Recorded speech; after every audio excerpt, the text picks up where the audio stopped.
எண்ணமெல்லாம் சிறகடிக்கும், எண்களெல்லாம் வழி கொடுக்கும், எந்நாளும் ராஜமுகம், எளியோரின் ஏறுமுகம். எந்த நிலை வந்தாலும் வந்த நிலை மாறாத நமது Rajanilai. Rajanilai TV, channel of astrology.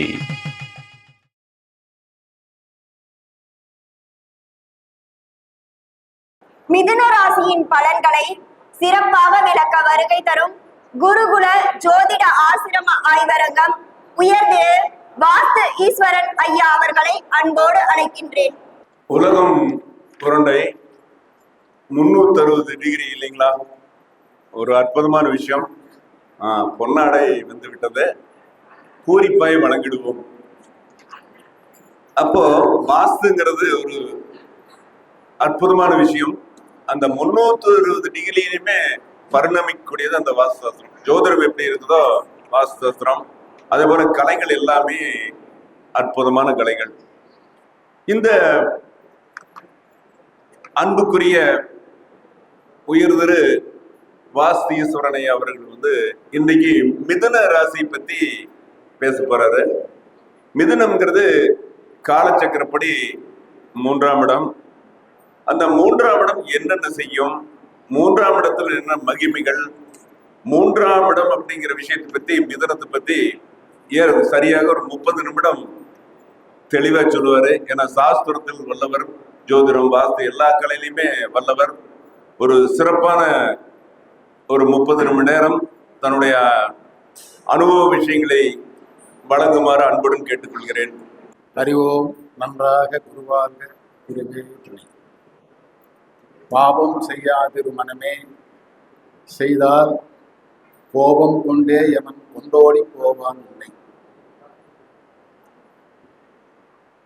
மிக அற்புதமான இந்த வருட ராசி பலன் நிகழ்வை தலைமையேற்று நடத்தி கொண்டிருக்கின்ற அருமை நண்பர் மருதமலை குருஜி அவர்களே, இந்த விழாவினை மாதக்கணக்காக ஏற்பாடு செய்து ஒரு மண்டபத்தை ஏற்பாடு செய்து மிக சிறப்பாக காலையிலிருந்து அன்னதானம் தொடங்கி மிக அற்புதமாக இந்த விழாவை நடத்தி கொண்டிருக்கின்ற அதிர்ஷ்ட கலையளவு ராஜநிலை திரு ராஜசேகரன் அவர்களே, அவர்தம் குழு உறுப்பினர் அனைவருக்கும் நன்றியை வணக்கத்தையும் தெரிவித்துக் நன்றியை வணக்கத்தையும் தெரிவித்து, பொதுவாக ராசி பலன் சொல்கிற நிகழ்வு என்பது கடந்த காலங்களில் தமிழ் வருட பிறப்பன்று தான் நடக்கும். ஒவ்வொரு வருடமும் அந்தந்த வருடம் பஞ்சாங்கம் வந்தபோது அந்த வருடத்துக்கு உண்டான பலன்களை சொல்வது தான் வழக்கம். இன்றைய நிலையில ஆங்கில புத்தாண்டுக்கும் அந்த பலனை சொல்ல வேண்டிய ஒரு சூழல் உருவாயிடுச்சு. அந்த மாதிரி ஒரு பழக்கத்தை ஏற்படுத்திட்டாங்க. அந்த மாதிரி பழக்கத்தை ஏற்படுத்துறதுனால இந்த வருட பலன் சொல்கிற நிகழ்வுல சில குளறுபடிகள் வரும். எப்படி வரும் அப்படின்னா, இந்த ஆங்கில புத்தாண்டுக்கு தமிழ் புத்தாண்டுக்கு இடையில் இருக்கக்கூடிய இந்த 3-4 மாதங்கள்ல ஆகக்கூடிய பயிற்சிகள் அந்தந்த பஞ்சாங்க ரீதியாக பார்க்கின்ற போது அது தமிழ் வருடத்தை அடிப்படையாக வச்சு சொல்லக்கூடிய அடிப்படையில் தான் அதை அமைச்சிருக்கும். இருந்தாலும் இப்பவே அதை சொல்ல வேண்டிய கட்டாயத்துக்கு வருவதனால சென்ற ஆண்டு பலனும் இதுல கூடியிருக்கும், அடுத்த ஆண்டு பலனும் கிட்டத்தட்ட 3/4 பலன் தான் இதுல சொல்ல முடியும். அப்படித்தான் வரும். பொதுவா வருட பலன் பார்ப்பது, பஞ்சாங்கம் வந்தாவ பஞ்சாங்கம் படிப்பது என்ற ஒரு நிகழ்வை கடந்த காலத்துல வந்து ஆலயங்கள்ல ஒரு பொது மன்றங்கள்ல வந்து வச்சு நடத்திக்கிட்டு இருந்தாங்க.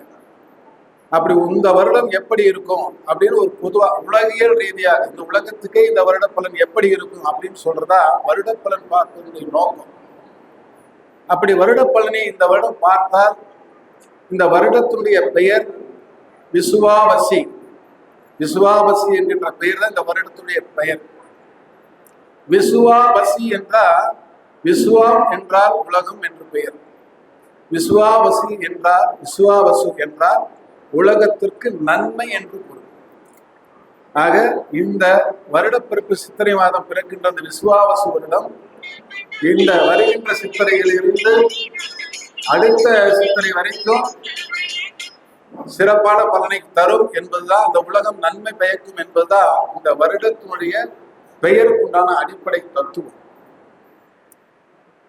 அதனால இந்த ஆண்டு வருகின்ற விசுவாவசு சித்திரை மாதம் தொடங்கி அடுத்து வருகின்ற பங்குனி மாதம் வரை இந்த ஆண்டு சிறப்பாக இருக்கும் என்பதில் ஒரு ஐயமே வேண்டாம். அதற்கு என்ன காரணம் அப்படின்னா, இந்த ஆண்டு ராஜாவாக வரக்கூடிய கிரகம் சூரியன். ஒரு ஆண்டுல ராஜா வரக்கூடிய கிரகம் சூரியனாக இருந்தாலே அந்த ஆண்டு மிக சிறப்பாக இருக்கும், ரொம்ப அற்புதமா இருக்கும்.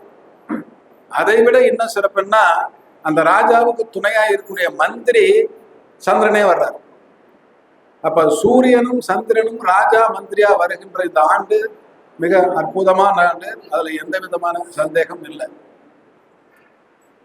சரி, ராஜா மந்திரி மட்டும் சூரிய சந்திரன் வந்தா போதுமா, இந்த நாடு நல்லா இருக்குமா, சுபீட்சமா இருக்குமா அப்படின்னு ஒரு கேள்வி கேட்டா, அந்த நாட்டுக்கு மிக மிக அடிப்படை தேவை விவசாயம். இந்த விவசாயத்துக்கு அதிபதியாக வரக்கூடியவர் தானியாதிபதி. எவர் தானியாதிபதியாக வருகிறாரோ அவரை வச்சுதான் இந்த வருஷம் விளைச்சல் சிறப்பா இருக்குமா, தானியம் சேமிக்கப்படுமா, எல்லா உயிர்களுக்கும் உணவு கிடைக்குமா என்பதை நாம் சொல்ல முடியும். இந்த வருடம் தானியாதிபதியாக வரக்கூடிய கிரகம் செவ்வாயே வருகிறார். இது ஒரு மிகப்பெரிய அற்புதம்.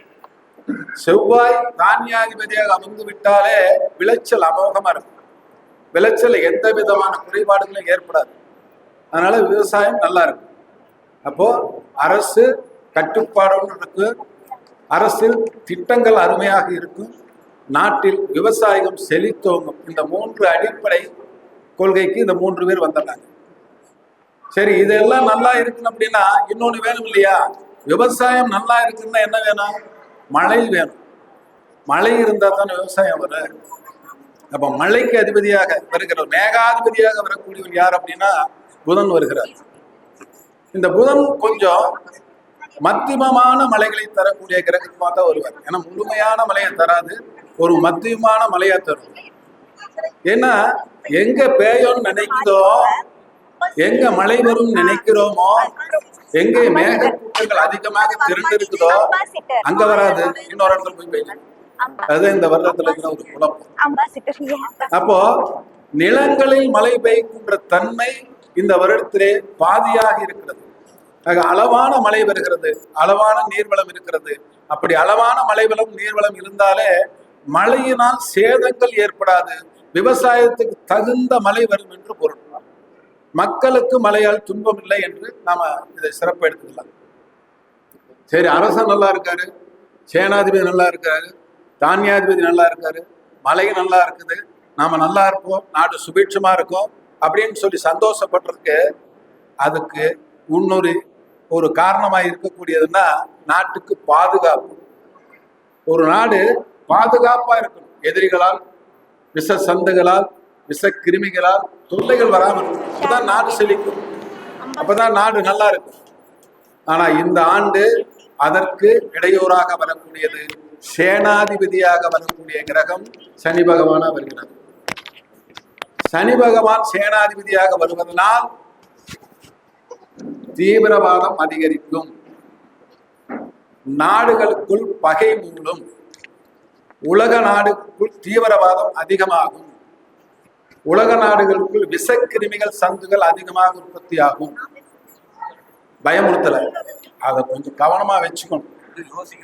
ஆமா, அதனால அரசன் சரியாக இருந்தாலும், மந்திரி சரியாக இருந்தாலும், அந்த நாட்டுடைய வளமை சரியாக இருந்தாலும் குழப்பம் வரும் என்பதற்கு காரணம் தீவிரவாதத்துடைய தன்மை. ஆக பகைவர்கள் பலம் பெற்று நாடுகளின் மீது தாக்கத்தை உருவாக்குவார்கள் என்பதுதான் இந்த வருடத்தினுடைய பலன். ஆக மொத்தத்துல இந்த வருடத்துல எப்படி இருக்கு அப்படின்னா, மக்கள் சுபீட்சமாக இருப்பார்கள், அதில் குறைபாடு இல்லை. அரசுகளுக்கு குறைபாடுகள் வரும், அரசுகளுக்கு குழப்பங்களும் தீமைகளும் உண்டாகும். அதனால ஆட்சியாளர்கள் கவனமாக இருக்கணும், தன் அருகாமையில் இருக்கக்கூடியவர்களை மிக கவனமாக பார்த்துக்கணும். இல்லைன்னா பக்கத்தில் இருக்கனே குழி தோண்ட ஆரம்பிச்சிருவான். இதுதான் இந்த ஆண்டினுடைய பலன். சரி, இது ஒரு பொது பலன், உலகத்துக்காக சொல்லிட்டோம். இப்போ நம்ம பெரும்பாலும் ராசி பலன் சொல்வது, ராசி பலன் கேட்பது தான் எல்லாருக்கும். இன்னைக்கு எந்த டிவி எடுத்தாலும், எந்த பத்திரிகை எடுத்தாலும், எந்த புத்தகத்தை எடுத்தாலும், எந்த ஜோசிட்டு போனா இந்த வருஷம் எனக்கு எப்படி இருப்பா இருக்கும் அப்படின்னு கேட்கறதா பழக்கம். இது எல்லாம் எப்படி கேட்கிறோம், எப்படி பார்க்கிறோம், எப்படி பண்றோம் அப்படின்னா காலங்காலமா இது எந்த அடிப்படையில் தோன்றியதுன்னு தெரியாது, இதை யாரும் தோற்றுவிச்சாலும் தெரியாது. ஆனாலும் எல்லா ஜோதிடரும் பலன் சொல்லிட்டு தான் இருக்கு. இப்ப இன்ன ராசிக்கு ஒரு மீது சந்திரன் எந்த இடத்துல இருக்காரோ அதை ராசியா வச்சுட்டு பலன் சொல்லிட்டு இருக்கிறோம், இன்னைக்கு வரையும் சொல்லிட்டு இருக்கிறோம். ஆனா ஒரு ஜாதகர் வந்து பலன் கேட்கின்ற போது உனக்கு இந்த ராசிக்கு என்ன பலன் என்று அதை பார்த்து சொல்றோமா? சொல்றதே இல்லை. ஜாதகத்தை எடுத்து பார்த்துக்கிட்டவனவே ராசியவே மறந்துடுறோம். 7 சனி அஷ்டம சனிக்கு மட்டும்தான் சந்திரனை தொடுகிறோம் வெளிய வேற எதற்கும் சந்திரனை தொடுவதே இல்லை. எல்லாத்துக்கும் லக்கணம் மட்டும்தான் கண்ணை தெரியும். ஜோசியார்களுக்கு என்ன திசாபுத்தி நடக்குதுன்னு தெரியும். மற்ற பலமான கிரகங்கள் ராகு குரு சனி போன்றவர் எங்க இருக்காருன்னு தெரியுமா வெளிய இந்த சந்திரனை யாரும் கண்டுக்கிறதே இல்லை. ஆக இந்த ராசி பலன் சொல்கின்ற முறை சரியா தவறா அப்படிங்கிற ஒரு கேள்வி நமக்குள்ள வரும். இந்த கேள்வி எல்லாருடைய ஜோதிட மனத்தில் இருந்தாலுமே அதை வெளிப்படையா பேசுவதற்கு, வெளிப்படையா எடுத்து சொல்வதற்கு யாருக்கும் தைரியம் இல்லை. அதுதான் உண்மை. ஆனா நீங்க ஆணித்தரமா எல்லா பத்திரிகையிலும் பேசி பாருங்க, இனிமே இந்த ராசி பலன் பார்க்கறது விட்டுருவாங்க. அப்படி ராசி பலன் பார்த்தா சரியா இருக்குமானா 100க்கு 90 பேருக்கு சரியா இருக்காது, ஒரு 10 பேருக்கு தான் சரியா இருக்கு. ஆனாலும் விடாம டிவி முன்னாடி உட்கார்ந்து பேசிட்டு தான் இருக்கிறோம். ஆனா யாராவது எதிரில் வந்து பலன் கேட்டா ராசி பலன் தொடுவதே இல்லை. சரி, ராசி பலன் பார்ப்பதனுடைய நோக்கம் எதற்காக வந்து ஒரு கேள்வி கேட்டா, இது தினம் தினம் சந்திரன் ஒரு நட்சத்திரத்தை கடந்து செல்கிறது. ஆக நம்முடைய ஜாதகத்திலே சந்திரன் எங்கே இருக்கின்றாரோ அந்த சந்திரன் இன்றைய தினம் எங்கே இருக்கிறார் என்று தெரிந்து கொண்டு அந்த ராசிக்கு சந்திரனை மட்டுமே அடிப்படையாக வச்சு சொல்வதற்கு பேர் தான் ராசி பலனை. இப்போ ஒருத்தர் வந்து அசுவ நட்சத்திரத்துல பிறந்திருக்காருன்னா இன்னைக்கு வந்து ஒரு பரணி நட்சத்திரம் நடக்குன்னா இன்னைக்கு சந்திரனுக்கு நட்சத்திரத்துக்கு 2வது நட்சத்திரத்துல சந்திரன் சந்திரிக்கிறார் என்று பேசணும். அப்ப சந்திரனை மட்டுமே வைத்துக் கொண்டுதான் சந்திரன் 8ஆம் இடத்துக்கு வந்திருக்காரு, சந்திரன் 10க்கு வந்திருக்காரு, சந்திரன் 11க்கு வந்திருக்காரு, சந்திரன் இந்த நட்சத்திரம் இருக்காரு, சந்திரன் அந்த நட்சத்திரம் இருக்காரு அப்படின்னு சொல்லிட்டு பலன் சொல்வது மட்டும்தான் சரியா பொருந்தும். அதை வச்சுக்கிட்டு விட்டுட்டு எல்லா ராசிக்கும் பொதுவாக பலன் சொல்றதுலாம் பொருந்தவே பொருந்தாது. அப்ப ராசி பலன் பார்க்க வேண்டும் என்றால் தினம் தினம் நடக்கின்ற நிகழ்வுகளுக்கு இன்று எனக்கு எப்படி இருக்கும், நாளை எனக்கு எப்படி இருக்கும் என்று பார்ப்பதற்கு மட்டும்தான் ராசி பலனை பயன்படுத்த வேண்டும், மற்ற விஷயங்களுக்கு பயன்படுத்தக்கூடாது. ஒரு மாத பலனை பார்ப்பது என்றால் ஒவ்வொரு மாதமும் சூரியன் ஒவ்வொரு ராசியை கடந்து கொண்டே வருவார். அவர் சூரியன் மட்டும் வரமாட்டார், அந்த சூரியனோடு சேர்ந்து அவருக்கு அருகாமையில் இருக்கிற புதனையும் சுக்கிரனையும் கூட்டிகிட்டே சுற்றுவார். ஒவ்வொரு வருடத்திலையும் மாதம் ஒரு ராசியாக 12 மாதம் 12 ராசியை கடந்து வருகிறவர் சூரியன். மாத பலனை பார்க்க வேண்டும் என்றால் சூரியனை அடிப்படையாக வச்சுதான் பார்க்க வேண்டும்.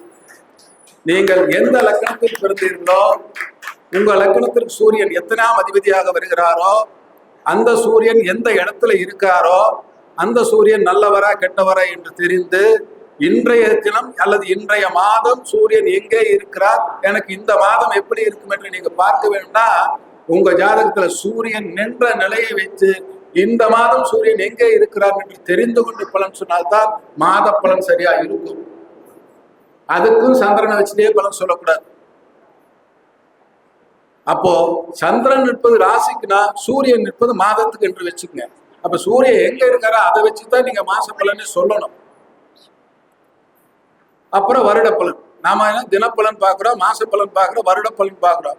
வருட பலன் பார்ப்பது என்றால் அதை பார்ப்பதற்கு உரிய கிரகம் குரு. ஒவ்வொரு ஆண்டும் ஒரு ராசியை கடந்து வருகிறார்.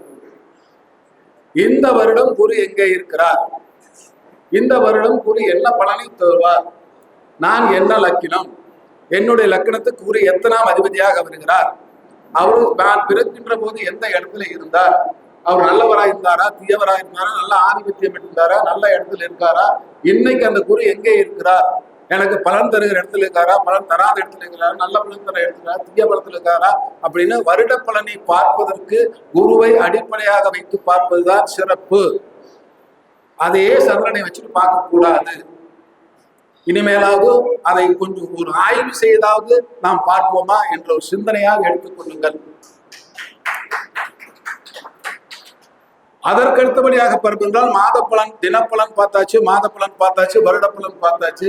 சரி, இந்த சனி, ராகு, கேது என்கின்ற பெரும் கிரகங்கள் 2.5 ஆண்டுகள் அல்லது 1.5 ஆண்டுகள் ஒரு ராசியை கடந்து வருகிறது.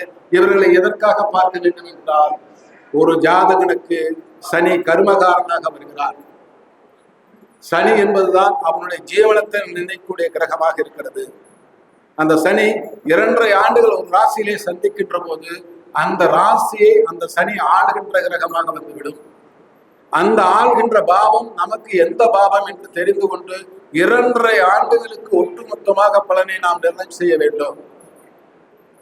அதை பொதுவாக பார்க்கக்கூடாது. நம்முடைய ஜீவனஸ்தானம், நம்முடைய கர்மஸ்தானம், நம்முடைய ஆயுள் ஸ்தானம், அந்த விஷயங்களுக்கு மட்டுமே சனியை அடிப்படையாக வச்சுக்கொண்டு பார்க்க வேண்டும்.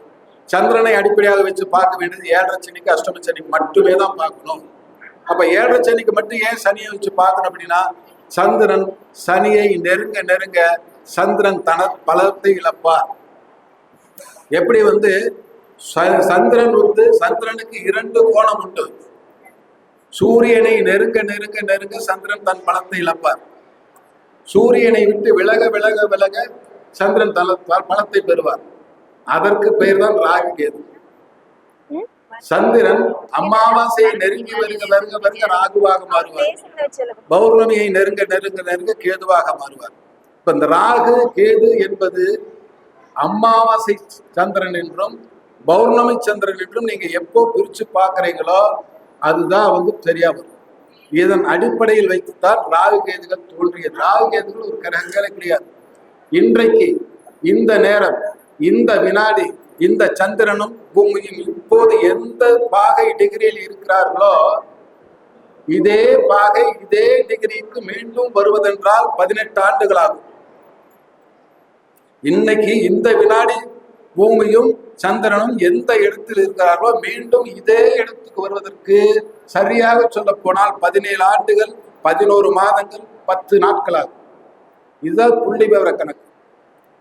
சரி, அப்படின்னா தினம் தினம் தினம் தினம் நகருகின்ற அளவைத்தான் நமக்கு ராகு கேது கொடுக்கிறார்கள். அப்படி 1.5 ஆண்டுகளுக்கு ஒரு ராசியை கடந்து வருவதாக நாம் பாவிக்கிறோம். அப்படி ஒரு கற்பனை பாவனை. இப்ப இந்த மாதத்திலே ஒரு கிரகணம் ஏற்படுகின்றால், இந்த மாதத்திலே இந்த நட்சத்திரத்திலே இந்த கிரகணம் ஏற்படுது என்றால் 18 ஆண்டு கழித்து பாருங்கள், அதே மாதத்தில் அதே நட்சத்திரத்தில் அதே கிரகணம் ஏற்பட்டே தீரும். இதுல மாற்றுக்கிறதே கிடையாது. அப்படி வருடத்துக்கு 4 கிரகணம் வருவது என்றால் இந்த 4 கிரகணமும் அடுத்த 18 ஆண்டு கழித்து அதே தேதியில் அதே மாதத்தில் வரும், அதே நட்சத்திரத்தில் வரும். இதுல எந்த சந்தேகமும் வேண்டாம். இதுதான் ராகு கேதுனுடைய அடிப்படை தத்துவம். அப்ப ராகு கேது வைத்து நாம் ராசிகளை பார்ப்பது என்றால் நம்முடைய தோஷங்களை, ஏன்னா ராகு கேதுகள் தோஷங்களை கொடுப்பதிலும் தோஷங்களை விலக்கு செய்வதிலும் மிகுந்த கவனமுடையவர். நமக்கு ஒரு பாவத்தில் ராகு கேது இருந்து அந்த பாவத்தை தோஷமடைய செய்கிறது என்றால் அந்த பாவத்தினுடைய தோஷம் கடுமையாகிறதா, அந்த தோஷம் விலகுகிறதா, அந்த தோஷம் இல்லாத காலமா அப்படின்னு தெரிந்து கொள்வதற்கு தான் ராகு கேதை பயன்படுத்த வேண்டும். இது அல்லாமல் திசாபுத்தி வைத்து பலன் சொல்வது வேறு. பொதுவாக ராகு கேதை மட்டுமே வைத்துக் கொண்டு பலன் சொல்வது ஒரு அடிப்படை தத்துவம் என்றால், தினப்பலனுக்கு சந்திரனையும், மாத பலனுக்கு சூரியனையும், வருட பலனுக்கு குருவையும், பொதுவாக கர்ம பலனுக்கு சனியையும், தோஷ பலனுக்கு ராகு கேதுடைய அடிப்படையாக வச்சு இந்த ஆண்டு எப்படி இருக்கும் என்று பலன் சொன்னால் அது மிக சிறப்பாக இருப்பது என்பது என்னுடைய கருத்து. ஆய்வு செய்து பாருங்கள் நண்பர்களே, அற்புதமாக. அந்த அடிப்படையில சில இந்த மிதுன ராசிக்கு எப்படி இருக்கும் அப்படிங்கிற இந்த அடிப்படையில் ஒரு தத்துவத்தை நான் சொல்ல விரும்புகிறேன். மிதுன ராசிக்காரன் என்றால், மிதுனம் என்றால் இரட்டை நாதஸ்வரம், இரட்டை குழல் கொண்ட ஒரு ஓதுகுலம் நாதஸ்வரம், அதாவது ஜெமினி என்று சொல்வோம். 2 நாதஸ்வரங்களை வைத்துக் கொண்டு இருக்கக்கூடிய ஒரு சிம்பல். இந்த 2 நாதஸ்வரத்தை வாசிக்கிறவர்கள் எங்காவது நீங்க கல்யாண மேடைக்கு நீங்க போய் பார்த்தீங்கன்னா தெரியும். ஒரு நாதஸ்வரம் ஒருத்தர் வாசிச்சுட்டு இருந்தாருன்னா இவர் மூச்சு விட காலத்துல இன்னொருத்தர் ஆரம்பிச்சுவார், தொடர்ந்து வரும். இவர் மூச்சு விடுறப்ப இன்னொருத்தர் ஆரம்பிச்சுவார். இப்படி தொடர்ந்து அந்த இசையை தொய்வில்லாமல் கொண்டு போகின்ற தன்மை தான் மிதுனம். ஒரு மிதுன ராசிக்காரன் ஒரு வழி அடைக்கப்படுகிறது என்றால் இன்னொரு வழியை அந்த அடைப்பதற்கு முன்னாடியே தொடங்கி விடுவார் எடுத்துக்கொள்ளும். எங்காவது ஒரு இடத்துல சிக்கல் வருகிறது என்று தெரிந்தால் அந்த சிக்கல் வருவதற்கு முன்னே அதற்கு தப்பிக்க ஒரு வழியை தேடிக்கொள்வார்கள் மிதுனராசிகள். இதுதான் மிதுனராசியுடைய தன்மை, அடிப்படை தன்மை. மிக சமார்த்தியசாலிகள், எதையுமே உள்வாங்கிக் கொள்வதில் அற்புதமான ஆள்கள். உள்வாங்கிக் கொண்டதை அப்படியே வெளிப்படுத்துகிற தன்மையும் இந்த மிதுனராசிக்கு உண்டு. மிக அற்புதமாக வெளிப்படுத்துவார்கள். அதே சமயத்தில் இடம் பொருள் தேர்ந்து அடிப்பதில் மிக மிக வல்லவர். கணிதத்தில் அற்புதமான மனிதர்கள், கணக்கு போடுவதில், காலத்தை கணக்கிடுவதில் அருமையான மனிதர்கள். மிதுன ராசிக்காரன் மட்டும் மௌனமாக இருக்கிறார்கள் என்று எண்ணிவிடாதீர்கள். மிதுன ராசிக்காரன் எப்பவுமே மௌனமா இருப்பான். அது பூவுக்குள் பூகம்பம் அப்படின்னு வச்சுக்கோங்க, எரிமலை போன்றது. ஆமா, இல்ல இல்ல, வெடித்தால் அதனுடைய பலன் வேறமா இருக்கும். ஆனால் பார்ப்பதற்கு மிக சாதுவாக இருப்பார். அதனுடைய ராசியுடைய தன்மை, ஏன்னா அந்த ராசியில தான் ஒரு திருவாதிரை என்கின்ற ஒரு அற்புதமான நட்சத்திரம் இருக்கிறது. அந்த நட்சத்திரம் சிவனுடைய நட்சத்திரம். அந்த சிவன் தவ நிலையில் இருக்கின்ற நட்சத்திரம், கண்ணை மூடி தவம் இருக்கின்ற நட்சத்திரம் திருவாதிரை. சிவன் விழித்தால் எத்தனை எரிமலை வெடிக்கும் என்பது எல்லாத்துக்கும் தெரியும். நெற்றி கண்ணை திறந்தால் என்ன ஆகும் தெரியும். அதுதான் அந்த ராசியுடைய ஒரு ஒட்டுமொத்த பலன். அதனால் மிதுன ராசிக்கார பொறுத்தவரை எப்பவுமே நல்லவர்கள், நல்லவர்களுக்கு அதை மட்டும்தான் நம்ம வச்சுக்கணும். அவர்களிடம் சென்று யாராவது வாலாட்டினா பிறகு பலன்களை நாம் எதிர்பார்க்க முடியாது. அதுதான் மிதுன ராசியில் ஒரு குணம். இப்பொழுது அந்த ராசிக்கு குரு பகவான் வருகிறார். இந்த ஆண்டு அந்த ராசிக்கு குரு பகவான் வருகின்ற மே மாதத்திலே உள்ளே நுழைகிறார். அதற்கு வரைக்கும் பின்னாடி ரிஷபத்தில் இருப்பாரு. இப்ப நம்ம மே மாசத்துக்கு மேல என்ன நடக்குன்னு சொல்லிடுவோம். ஏன்னா போன வருஷம் பூரா சொல்லியாச்சு. மே மாசம் வரைக்கும் ஒரு 5 மாசத்துக்கு இந்த பலனை எடுத்துக்காதீங்க. 5 மாசத்துக்கு அப்புறம் என்ன நடக்கும் அப்படிங்கிற வேலை எடுத்து மேச ராசி என்பர்களே அப்படி ஆரம்பிக்கிற மாதிரி மிதுன ராசி என்பர்களே அப்படின்னு ஆரம்பிச்சுக்கோ. உங்களுக்கு இந்த ஆண்டு இடப்பயிற்சி உண்டு. ஜென்மத்தில் குரு வந்து விட்டார். சரி, இடப்பயிற்சி என்ன இடப்பயிற்சி? கல்யாணம் ஆனா தனி குடம், தனி குடித்தனம். கல்யாணம் ஆகாம இருந்த பெண்களுக்கு கல்யாணம் ஆகாத பெண்களுக்கு கல்யாணமாகி புருஷன் வீடு. தொழிலில் அடுத்த ஸ்டேஜுக்கு போகின்ற நிலைமை, ப்ரமோஷன். தொழிலில் இடப்பயிற்சி, புதிதாக வீடு கட்டி குடிபோகின்ற நிலை. ஒரு தொழிலை செய்து கொண்டு இன்னொரு தொழிலை செய்துவது. எப்படி? இந்த மிதுன ராசிக்காரருக்கு இந்த மாதிரி இந்த வருடம் பெயர்ச்சி என்கின்ற நிலை கண்டிப்பாக உருவாகும். அது எப்படிப்பட்ட பயிற்சியா இருக்கின்றால் நன்மையான பயிற்சியை உருவாகும். ஏனென்றால் உங்களுடைய ராசிக்கு கர்மாதிபதி என்று சொல்லக்கூடிய குரு பகவான் தான் அந்த உட்கார்றார். அதாவது 7, 10 இந்த 2 ஆதிபத்தியக்கூடிய ஒரு கிரகம் அந்த இடத்துல உங்களுக்கு அமர்கிறார். அவர் உள்ளே வருகின்ற போதே செவ்வாயுடைய சாரத்தில் வருகிறார். நல்ல ஒரு அதிரடியா இருக்கு. சும்மா அதிருதல்ல, சும்மா வந்த உடனே அதிருதல்ல. மே மாசம் வந்த உடனே அதிரும். எல்லாம் வீட்டுல இருந்து எல்லாம் அதிரும். அதிர்னா தானே இடப்பயிற்சி வரும். அதிராட்டி வராதல்ல. அவர் திருவாதிரையில் நடந்து புனர்பூசத்தில் வருவார். நன்மையை முடித்துக் கொண்டு போவார். ஒரு சிறப்பான அம்சத்தை உங்களுக்கு கொண்டு இருப்பார். கர்மகாரகனாகிய கர்மஸ்தானாதிபதியாகிய குரு பகவான் உங்களுடைய ராசிகளை சஞ்சரிக்கின்ற போது உங்களுடைய ராசியோ அல்லது லக்கினமோ, இந்த 2க்கும் பொதுவாக எடுத்துக்கேன். இந்த 2டையுமே பொதுவாக எடுத்துக்கேன். ஏன்னா சரவண சுவாமி சுந்தர் சொன்ன மாதிரி லக்கினத்துக்கு தான் பலனை, கிரக பலனை எடுக்கணும். சந்திரனை வைத்து எடுக்கக்கூடாது. அதனால இந்த வருடம் உங்களுக்கு தொழில் அமோகமாக இருக்கும். குருவை மட்டும் வச்சுட்டு வந்துடும். அப்புறம் அடுத்த கிரக குரு. உங்களுடைய 2ஆம் இடத்துக்கு உண்டான தன்மையை எடுத்து பார்த்தோம்னா இந்த குரு லக்கணத்தில் வருவதனால் கல்வி சிறப்பாகும். கல்வியில எந்த குறைபாடு வராது. கல்வி அற்புதமாக இருக்கு. ஒவ்வொரு பாவமா பார்த்துருக்கோம். இப்ப 12ஆம் இடத்துல இருந்த குரு லக்னத்துக்கு வருகின்ற போது இந்த பள்ளி படிக்கின்றவர்கள் அடுத்த மே மாதத்தில் மிதுன ராசிக்காரர்கள் பள்ளியை மாற்றுவார்கள். வீட்டுல இருந்து படிக்கிறவன் ஹாஸ்டலுக்கு போவான். ஹாஸ்டல்ல படிக்கிறவன் வேற ஒரு ஹாஸ்டலுக்கு போவான். அல்லது ஒரு காலேஜில் படிக்கிற இன்னொரு காலேஜுக்கு போவான். பள்ளியில் படிக்கிறவங்களுக்கு கூட இடப்பயிற்சி உண்டு. கல்வியில் இருப்பவர்களுக்கு, குடும்பத்தில் இருப்பவர்களுக்கு பிரிவினை ஏற்படும். அண்ணன் தம்பி ஒன்னா இருக்கிறாங்க, அப்பா மகன் ஒன்னா இருக்கிறாங்க, தனி குடித்தனம் போகுதல், அந்த மாதிரி நிலையெல்லாம் உங்களுக்கு ஏற்படும். கல்வி சிறப்பா இருக்கும், குடும்பம் சிறப்பா இருக்கு, அது ஒன்றும் எந்த குறைபாடும் இல்லை. அதே மாதிரி உங்களுடைய 3ஆம் பாவத்துக்கு அடுத்து வருகின்ற மே மாசத்துக்கு மேலே ராகு பகவான் வருகிறார். இந்த ராகு பகவான் 4ஆம் இடத்துல இருந்து 3ஆம் இடத்துக்கு வருகிறார். சாரி கேது பகவான் 3ஆம் இடத்துக்கு வருகிறார். இந்த 3ஆம் இடத்துக்கு வந்து கேது பகவான் இந்த ராசியை உங்களுக்கு அப்படியே பார்ப்பார். 3ஆம் பார்வையை உங்க ராசியை பார்ப்பார். கேது பகவான் 3ஆம் இடத்துக்கு வந்து இந்த ராசியை பார்ப்பானால் உங்களுடைய ஆன்மீக வாழ்க்கை சிறப்பா இருக்கும்.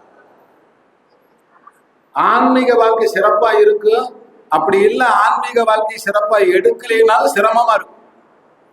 ஏன்னா வந்த உடனே இந்த குருவை பார்த்தோன்னு குழம்புவார். இந்த கேது, இந்த குரு கமெண்ட் இருக்க மாட்டாரு. இந்த குருவை பார்த்த உடனே குழம்புவார். மென்டல் ஒரிஸ் அதிகமா. இப்ப இந்த அதிர்தல்ல அப்படி சொன்னோம் இல்லையா, இந்த குழப்பத்தை எல்லாம் மே மாசத்துல கேது வந்த உடனே ஸ்டார்ட் பண்ணிடுவார்.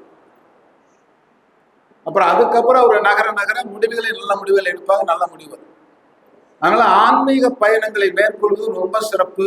அமைதியாக இருப்பது ரொம்ப சிறப்பு. தியானத்தில் இருப்பது ரொம்ப சிறப்பு. மிதுன ராசிக்காரலாம் மே மாசத்துக்கு மேல அப்பதான் அந்த பலனை நீங்க முழுமையா அடைய முடியும். 4ஆம் பாவத்தை எடுத்தீங்கன்னா 4ஆம் பாவத்தில் இருந்த தடைகள்லாம் இப்ப நீங்குது. இதுவரைக்கும் வீடு கட்ட முடியல, கட்டிய வீடு பாதியிலே நிக்குது, என்னுடைய உயர்கல்விக்கு போக முடியல, என்னுடைய தாயோட குழப்பங்கள் பிரச்சனைகள் இருக்கு, எனக்கு வண்டி வாகனங்கள் சரியா அமையல அப்படிங்கிற 4ஆம் பாவ குறைபாடுகள்லாம் இனிமே விலகுது. அப்படியே விலகுது. அப்போ மே மாசத்துக்கு மேல விலகும். மே மாசத்துக்கு மேல விலகி உங்களுக்கு 4ஆம் பாவத்தினுடைய சிறப்புகள் அற்புதமா அமையும்.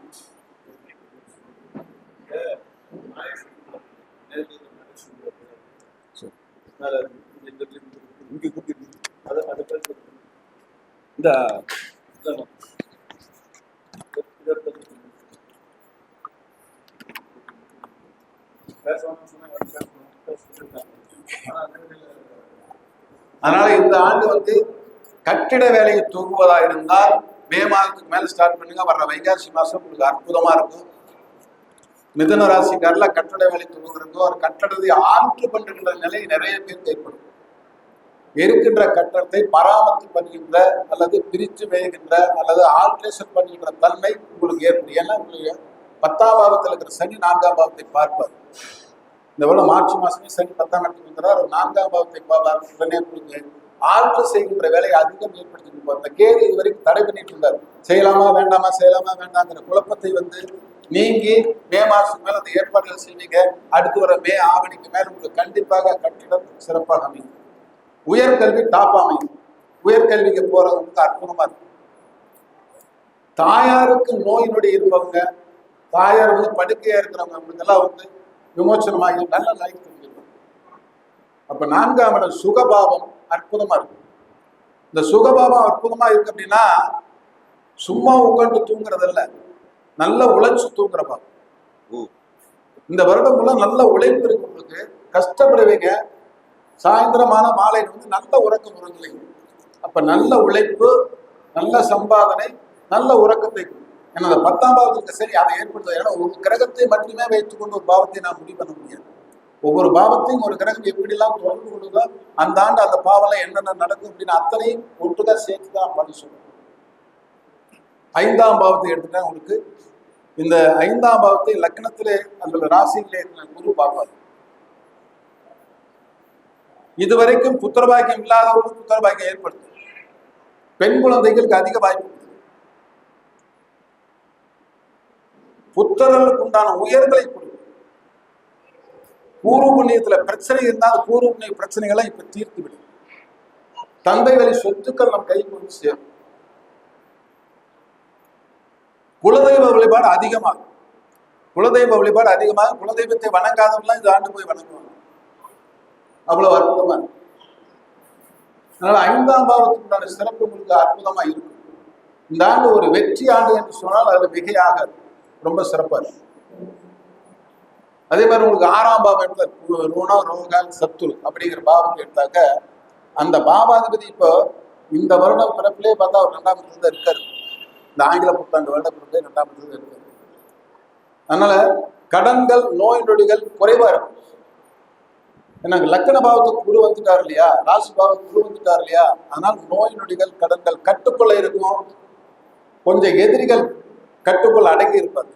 நோய் நொடிகள் எல்லாமே கட்டுக்குள்ளதான் இருக்கும், பலமா தாக்காது. உங்களுடைய 7ஆம் பாவம், திருமணம் ஆகாதவர்களுக்கு கண்டிப்பாக திருமணம் ஆகும். திருமண தடைகள் சுத்தமாக நீங்குது. ஏன்னா 7ஆம் அதிபதியாகிய குரு 7ஆம் இடத்தையே பார்க்கிறார். தன்னுடைய ராசியிலே இருந்த அந்த 7ஆம் பாவத்தையே பார்க்கிறார். அப்போ திருமண வாழ்க்கை சிறப்பா இருக்கும். தடைப்பட்ட திருமணங்கள் நடக்கும். அது குரு என்கின்ற அந்த கிரகம் வயதான மூத்த இளைஞர்களை கூட திருமணம் செய்ய வைப்பார். அது இன்னொரு காரணம் என்ன அப்படின்னா, அந்த 7ஆம் பாவத்தை 10ஆம் பாவத்தில் இருக்கின்ற சனியும் பார்ப்பார். 10ஆம் பாவத்தில் இருக்கின்ற சனியும் பார்ப்பார். அந்த 10ஆம் பாவத்தில் இருக்கிற சனி அந்த லாக்கிரத்துக்கு 8, 9 அதிபதி ஆனாலுமே அந்த இடத்துல உள்ள நுழையும் போதே அந்த 10ஆம் பாவ சாரத்திலையும் அல்லது லக்னாதிபதி சாரத்திலையும் அல்லது அந்த 10 பாக்கியாதிபதி சாரத்திலையும் தான் சனி நடத்துவார். ஆனால் அடுத்த 2.5 ஆண்டுகளை பொறுத்தளவுக்கு, இந்த 1 ஆண்டுகளை பொறுத்தளவுக்கு குரு இந்த லக்கணத்தில் இருக்கின்ற வரைக்கும் தடைப்பட்ட திருமணங்களை சிறப்பா நடக்கும். வெளிநாட்டு உத்தியோகம் பறந்துகிட்டு இருப்பாங்க. வெளிநாட்டு உத்தியோகம் கிடைக்கலன்னு சொல்லி ஏங்கின அத்தனை மிதுன ராசி மிதுன லக்கண நண்பர்களுக்கு இந்த ஆண்டு உறுதியாக வெளிநாட்டு பயணம் உண்டு. நல்ல உத்தியோகத்தில் நல்ல சம்பாதனையில போய் சேருவாங்க.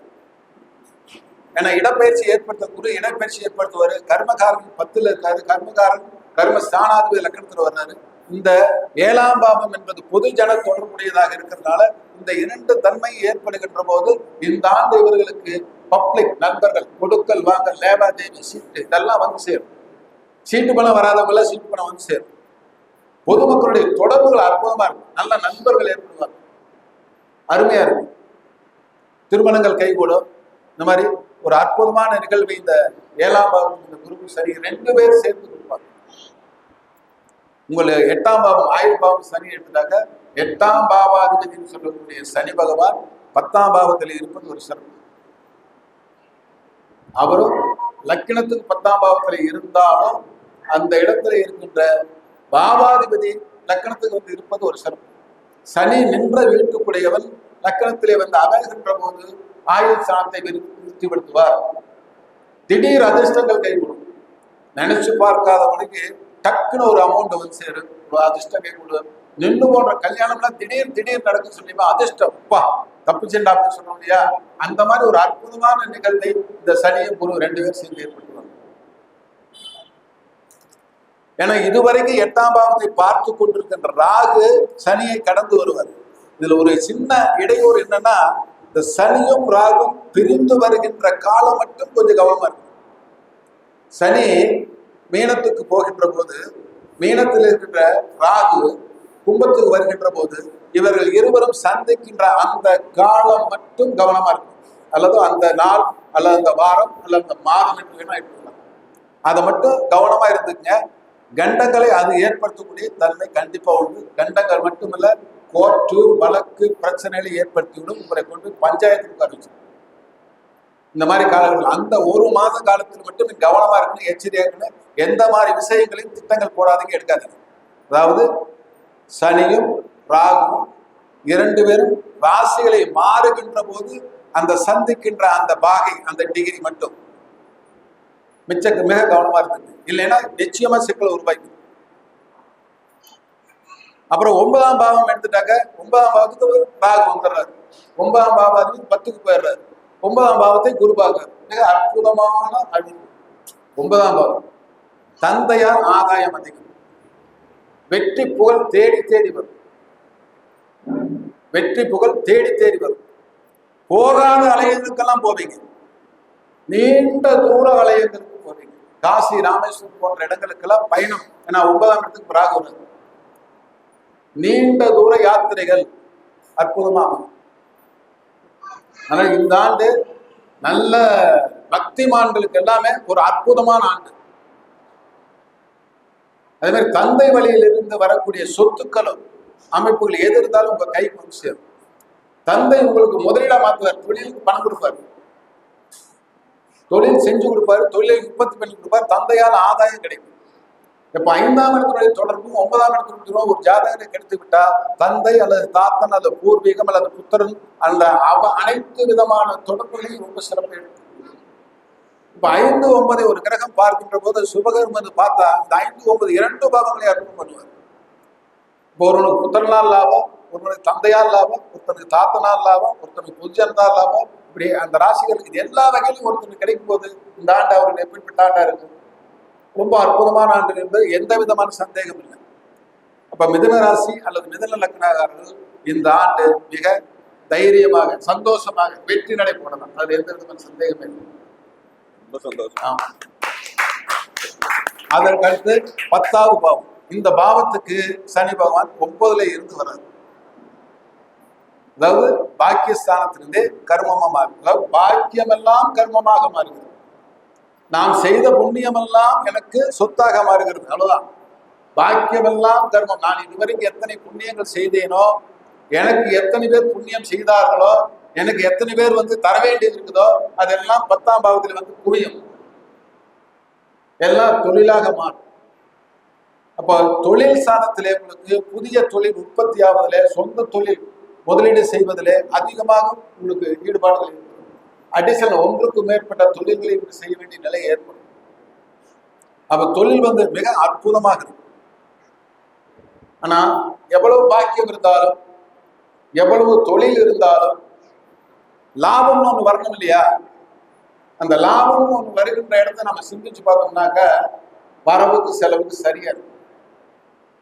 அப்ப இது எப்படி வரவுக்கு செலவுக்கு சரியா இருக்குன்னு ஒரு கோட்பாடை நீங்க கேட்டீங்கன்னா, நல்லா யோகங்கிறீங்க, நல்லா தொழில் சிறப்புங்கிறீங்க, இப்ப வர்றது பூரா கையில நிற்காதுங்கிறீங்க அப்படின்னு ஒரு கேள்வி கேட்டீங்கன்னா அத்தனையும் முதலீடுகளாக மாறும்.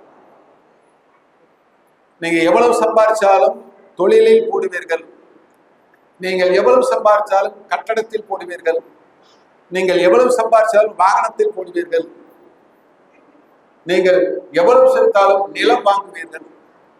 அத்தனையும் சுப முதலீடுகளாக மாறும். நீங்கள் எவ்வளவு சம்பாதிச்சாலும் சிறப்பாக கல்யாணம் பண்ணுவீர்கள், சுப செலவுகள். ஆக இந்த ஆண்டு உங்களுக்கு வருகின்ற வருமானமும் சிறப்பும் அத்தனையுமே சுப செலவுகளாக மாறும். சேர்க்க நினைக்கிறவங்க சேர்த்துங்க. அதே மாதிரி சுப காரியம் பண்ண நினைக்கிறவங்க பண்ணிக்கங்க. ரொம்ப அற்புதமா இருக்கு. ஆனா ஆண்டு முடியல கையில காசு இருக்காது, அது வேற, அது அப்புறம். ஆனா வரவு என்பது ஒரு உயர்வான நிலைப்பாடு தான். இல்லாம கஷ்டப்படுறவங்க இருந்து சந்தோஷப்படுகின்ற நிலைப்பாடு தான் உங்களுடைய லாபஸ்தானத்தை பொறுத்தது.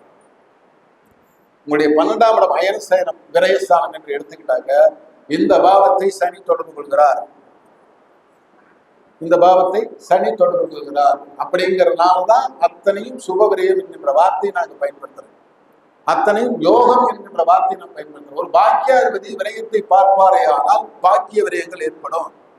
ஒரு பாக்கியாதிபதி கர்மத்திலே இருந்து விரயத்தை பார்ப்பது என்றால் கர்ம விரயம் ஏற்படும் அப்படின்னு பொருள். ஆக இந்த ஆண்டை பொறுத்தளவுக்கு இந்த 12 பாவங்கள் உள்ளான கிரக நிலைப்பாடுகளை இந்த மீனராசிக்கு நான் சொல்லி முடிச்சிருக்கிறேன். அதுல பொதுவா நம்ம என்ன செய்யணும் அப்படின்னா, இத்தனை சுபவங்கள் ஏற்படுவதற்கும் நீங்க மிக கவனமாக இருக்க வேண்டிய ஒரு இடம் என்னன்னா, இப்ப நிறைய பேர் சொல்றாங்க எல்லாருமே திதி சூன்யம் திதி சூன்யம் திதி சூன்யம், பாதகாதிபதி திதி சூன்யம். இது எவன் தான் கண்டுபிடிச்சாலும் தெரியல. இந்த திதி சூன்யத்தை சோசியங்கள்லாம் விட்டுட்டாங்க, சோசியம் பலகரெல்லாம் பிடிச்சிட்டான். சோசியங்கார சொன்னவனெல்லாம் இது விட்டுட்டான். சோசியம் பலகரெல்லாம் முடிச்சு திதி சூன்யம் திதி சூன்யம் திதி சூன்யம். இந்த அரைக்குறை ஜோசியங்களை வச்சுட்டு ஒண்ணுமே பண்ண முடியாது. அவங்க நம்மன்னு சொல்றாங்க, சார் இந்த ராசி திசுமா இருக்கு, இது எப்படிங்க வேலை செய்யுது. நீங்க முதல்ல பஞ்சாங்கத்தை பாருங்க. இந்த பஞ்சாங்கம் என்பதே நமக்கு நடைமுறை வாழ்க்கையில் ஏற்படுகின்ற நன்மை தீமைகளை சொல்வதற்காக தான் பஞ்சாங்கமே இருக்கு.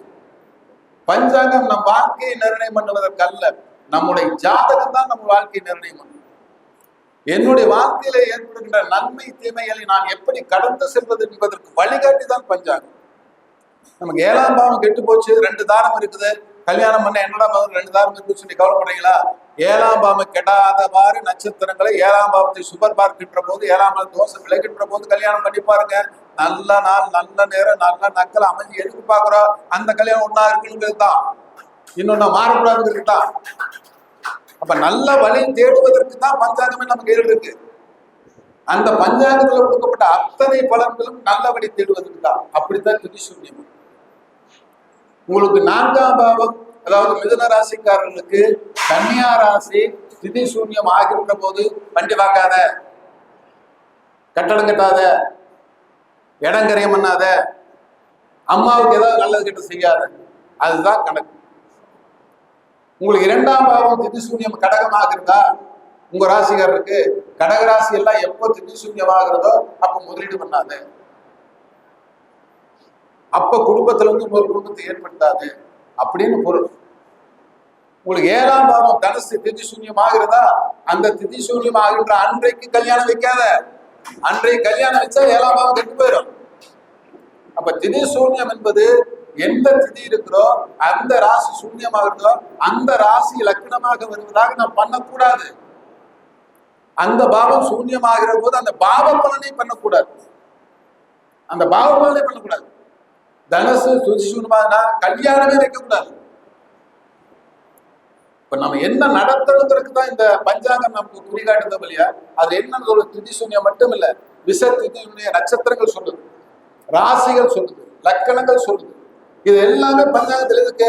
ஏன் திதி சூன்ய ராசி பார்த்தீங்களா, திதி சூன்ய நட்சத்திரம் ஒவ்வொரு நட்சத்திரம் கொடுக்குறாங்க, ஒவ்வொரு நாட்டிலும் விசகாலம். இப்ப நட்சத்திரமே ஆகான்னு சொல்லிருக்கீங்களா, திதியில் இருக்குது. ஆமா, அந்த நட்சத்திரம் இத்தனாவது பாகையில அல்லது இத்தனாவது நாளிகையில இது விசகாலம் சொல்லப்பட்டிருக்கு இல்லையா? அப்ப அந்த நட்சத்திரம் விட்டுற வேண்டியதானே? அதை யாருமே கண்டுக்கிறது இல்லை. அது அமிர்த கடிகைன்னு ஒண்ணு இருக்கு, அதையும் யாரும் பார்க்கறதே இல்லை. விசகாலம்னு ஒண்ணு இருக்கு, அதை பார்க்கறது. இந்த விசகாலத்தின் அடிப்படையில் வருவதுதான் திதி சூன்யமே. நட்சத்திர விசகாலம் கொடுத்து மேலெல்லாம் கொடுத்துட்டு கீழே அது கொடுத்துப்பா தனியா. அந்த காலத்துல தான் இதுவுமே இருக்கு. மேல அதெல்லாம் விட்டுட்டோம், கீழே இதை மட்டும் பிடிச்சிட்டோம். இது யாரும் கண்டுபிடிச்சாச்சுதான் தெரியல. ஆனா நல்ல நாள் பார்த்து அடிச்சிருக்கிறான். எல்லா ஜோசியர் மண்டையில போய் ஒதுக்குற மாதிரி அருமையான நாளை பார்த்து எவனோ பார்த்து அடிச்சிருக்கான். அதனால நான் சிக்கிட்டோம். இன்னைக்கு வரைக்கும் விடாம இருக்கிறோம். யமகண்டத்துல ஆரம்பிச்சோம், கரெக்டா யமகண்ட ஆரம்பிக்கும் மையம் கழிக்கிறது. பரவாயில்ல. ஆகவே அப்ப அந்த மாதிரி இதை இன்னும் கூட நல்லா சொல்ல போனா, இன்னென்ன இந்த மிதுன ராசிக்கு எந்தெந்த திசைகளில் யாருக்கு நடக்கிறதோ அவர்களுக்கு இந்த பலன் நடக்கும் அப்படிங்கிறத அற்புதமா நம்ம சொல்ல முடியும். இந்த மிதுன லக்கணக்காரருக்கு சூரிய திசை நடந்தா, சந்திர திசை நடந்தா, செவ்வாய் திசை போனா ஒவ்வொருத்தருக்கும் ஒரு திசை நடக்கும் இல்லையா? அந்த திசைக்காரர்கள் யார் யாருக்கு நடக்குன்றதோ அவர்களுக்கு சிறப்பா இருக்குன்னு சொல்லி அற்புதமா சொல்ல முடியும். ஆனா அதுதான் உண்மையான பலனாக இருக்கும், அதுல சந்தேகமே இல்லை. ஆனால் சொல்வதற்கு காலம் இடைவெளி இல்லை. அடுத்த வாய்ப்பு இடைவெளி விட்டு வாய்ப்பு கொடுத்தமைக்கு தலைவர்களுக்கும் இந்த ராஜநிலை குழுவினர்களுக்கும் நன்றியை வணக்கத்தை தெரிவித்து விடைபெறுகிறேன்.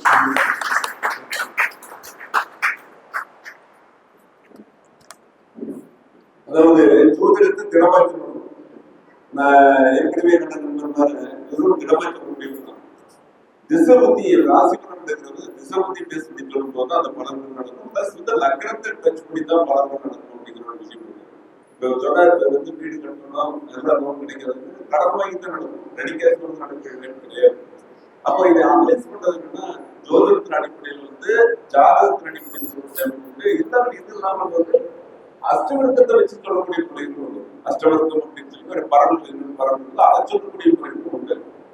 இவ்வளவு வேற வேற துறை வந்து ஜோதிடத்தோட அடிப்படை விஷயங்கள், ராஜா சூரியன், மந்திரி வந்து சந்திரன், இப்படி ஆரம்பிச்சு வந்து அப்படியே தெளிவா சொன்னாரு.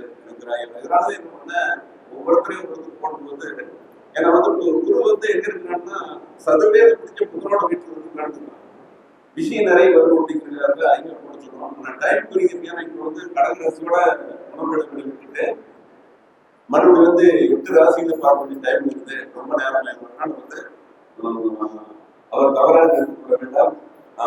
கண்டிப்பா வந்து மறுபடியும் பேசக்கூடிய வாய்ப்பு இருக்குன்னா அந்த ராசியில் பேசுவோம். வாழ்த்துக்கள் கூறி அற்புதமான ஒரு தருணத்தை ஏற்படுத்தி நல்ல விஷயம் சொன்னீங்க. வாழ்த்துக்கள் குடும்பத்துக்கு எல்லா நாளும் நன்றி, வணக்கம்.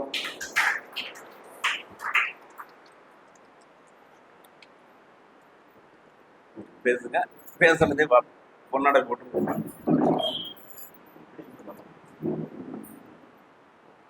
ஐயா